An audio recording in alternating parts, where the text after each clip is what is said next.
동아일보 보도입니다. 헌법재판소 윤석열 대통령 탄핵 심판 선고 기일 오늘 공지 안 한다. 오늘 발표 안 한다. 헌재 관계자는 오늘의 선고 날짜를 기자단에게 공지하지 않을 예정이다.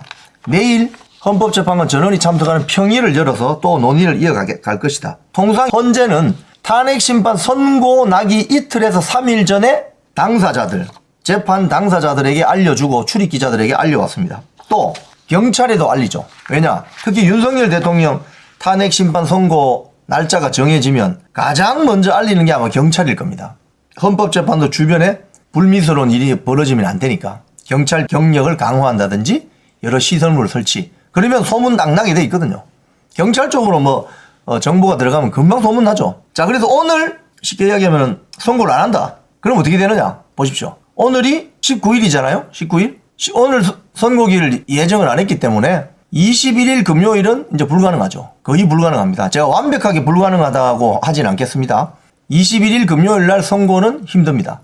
그럼 다음 주로 넘어가게 되는데, 다음 주로 26일이 공교롭게도 수요일 날 이재명 공직선거법 2심 선고일이에요. 자, 그러면 만약에 24일 날 월요일 날 윤석열 대통령 탄핵 선고 기일을 알리면 어떻게 됩니까? 이틀 뒤인 26일 날 같이 날짜가 겹치죠. 이렇게 되지는 않을 거란 말입니다. 그러면 결국은 26일 이재명 공직선거법 2심 선고 이후인 28일이 윤석열 대통령 탄핵 심판 선고 기일 가능성이 커지고 있다. 이렇게 볼 수 있죠. 자, 그리고 만약에 28일이 안 된다. 28일이 안 될 수도 있어요. 그럼 어떻게 되느냐? 금요일입니다. 여러분, 금요일 날 될 가능성이 높습니다. 4월 4일이나 4월 11일인데 4월 18일이 문영배 이미선 임기 종료일입니다. 그러니까 다음 주로 넘어가면 문영배 이미선이 자기들 임기 끝나고 나가기 전에 금요일이 3번 딱이죠. 3번. 3월 28일, 4월 4일, 4월 11일. 요 3번밖에 기회가 없습니다. 그래서 혹자는 이렇게 되면은 문영배 이미선이가 자기들 임기 마칠 때까지 탄핵 심판 선고 안 하고 나갈 가능성도 있다. 이런 이야기도 합니다. 실제로. 이런 이야기도 해요. 그래서 일단 오늘 제가 어제 저녁에 가슴을 졸였습니다. 사실은. 이거 오늘 3월 19일 날 이거 선고 기일 지정하면 3월 21일이 되는데 유력한데 3월 21일 선고 기일 지정되면 곤란한데 제가 어제 그 방송에서 그 말씀을 드렸잖아요. 근데 오늘 다행히 선고 기일을 발표 안 넣은 거 보니까 결국은 다음 주 금요일인 28일로 넘어가고 아니면 4월 4일, 4월 12일까지도 넘어갈 수 있다. 그런데 4월 18일은 문영배 이미선 임기 종료일이다. 이렇게 되는 거죠. 이렇게 되면 어떻게 되느냐? 중간에 이재명의 공직선거법 2심 선고가 있기 때문에 이 재판 결과를 보는 것도 굉장히 흥미로운 일이죠. 지금 판사가 3명인데 염려하시는 분들이 있어요. 하지만 1심에서 사실관계가 거의 정리됐기 때문에 그걸 뒤집어서 만약에 무죄가 나온다. 이건 굉장히 더 큰 문제가 될 수 있습니다. 여하튼 이재명 공직선거법 2심 선고 이후에 윤석열 대통령 탄핵 심판 선고 기일이 정해지게 되었다. 그리고 이게 뒤로 딜레이 되면 딜레이 될수록 각하나 기각될 가능성이 커진다. 이런 관측이 나옵니다. 펜앤마이크 기사도 오늘 이런 게 있습니다. 탄핵 심판 선고 기일 여전히 불확실. 다음 주로 넘어가라. 다음 주로 넘어갑니다. 오늘 윤상현 의원이 이런 이야기 했어요. 탄핵 심판 선고 이재명 2심 공직선거법 2심 이후의 예상. 늦어질수록 각하된다. 윤상현 의원이 이런 이야기 하는 이유는 이겁니다. 뭐냐? 늦어질수록 각하된다. 이건 무슨 소리냐면은 여기도 이야기하죠. 보통 헌재가 탄핵 선고를 2, 3일 전 경찰에다가 사전 준비해달라고 통보를 한다. 하지만 현재까지도 헌재 주변에 경찰이 강제 조치가 취해지지 않고 있다. 내부 정보에 따르면 아직까지 윤 대통령 탄핵 사건 평의를 이어가고 있다. 그러니까 헌법재판관들 사이에 지금 의견이 안 맞는 거예요. 누구는 파면해야 된다 하고 누구는 안 됩니다 하고 지금 이러고 있는 거예요. 그래서 3말 4초로도 보고 있는데 늦어지면 늦어질수록 각하 쪽으로 기울어진다. 기각과 각하를 여러분 그 차이점을 아시죠? 제가 설명드렸죠. 기각은 아예 이거 이야기 안 되니까 쓰레기통에 집어넣어. 쉽게 이야기하면 그런 거고, 각하는 이거 절차적으로 좀 문제 있네. 국회로 다시 보내라. 이 소리입니다. 자, 그 다음에 중앙일보 보도 한번 보겠습니다. 탄핵 기각 각하 신호. 여당 지도부가 매주 금요일 일정 비웠다. 여기에 유상범, 나경원, 강승규, 권성동, 주진우 의원의 멘트가 나옵니다. 한번 보세요. 여권이 지금 여기 보면 피켓도 지금 각하로 다 이렇게 바꾸죠. 저도 방송에서 기각이라 하지 마시고 각하입니다 제가 하는 이유가 다 있습니다. 이게 전략이거든요. 전략. 조금 이따 그 전략을 설명을 해드릴게요.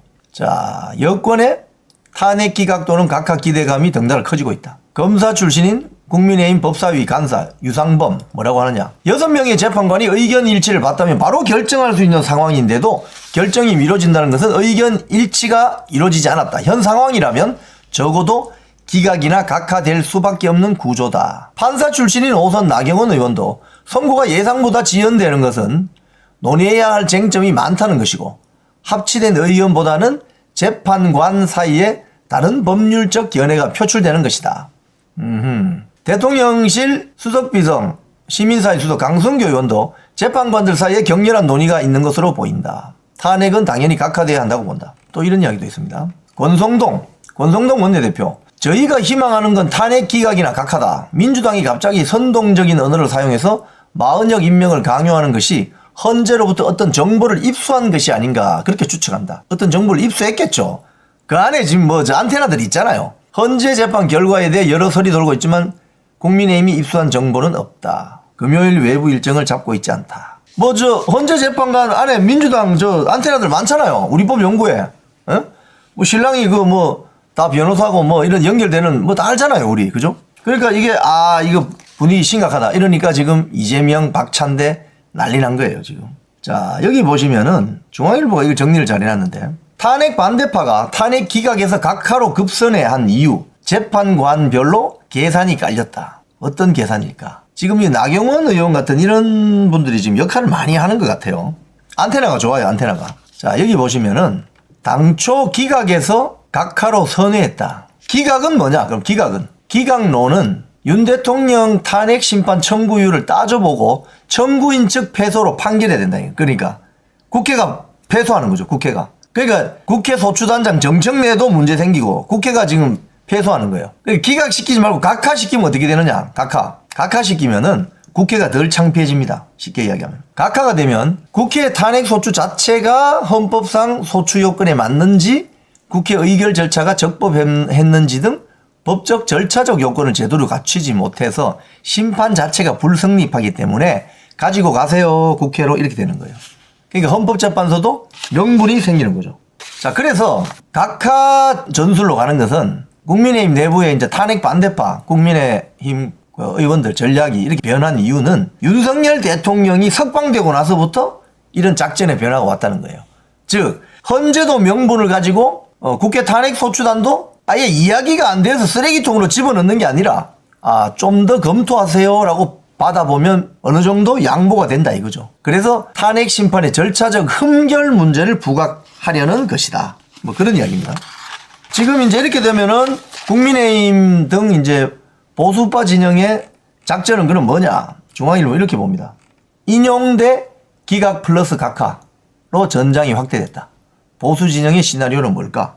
즉 기각 인용이나 기각만 다투는 것보다는 각하를 선택지로 끼워 넣으면 유리해진다. 가령 여기 예를 잘 들어놨습니다. 8명 재판관 중에 6명은 인용이고 2명이 기각 입장인데 이게 절차가 문제가 있어요. 이래서 인용하자고 하는 6명 중에서 1명이 나 각하하겠어 이래 되려면 청구는 기각되는 거예요. 그러니까 각하 작전을 서면은 기각될 확률을 높이는 거예요. 그렇게 되는 거죠. 그래서 여러분이 그 집회 현장에 가시면은 탄핵 각하를 외쳐주세요. 탄핵 각하를 외쳐주는 것이 헌법재판관들 중에 탄핵 심판을 인용하고자 하는 재판관들에게도 절차적 흠결이 있다. 이러면 이건 기각으로 가야 되는 거 아니냐. 이래서 빠져나오게 되면 각하로 가게 된다는 거예요. 그 작전상 탄핵 각하를 주장하는 것이 유리하다는 겁니다.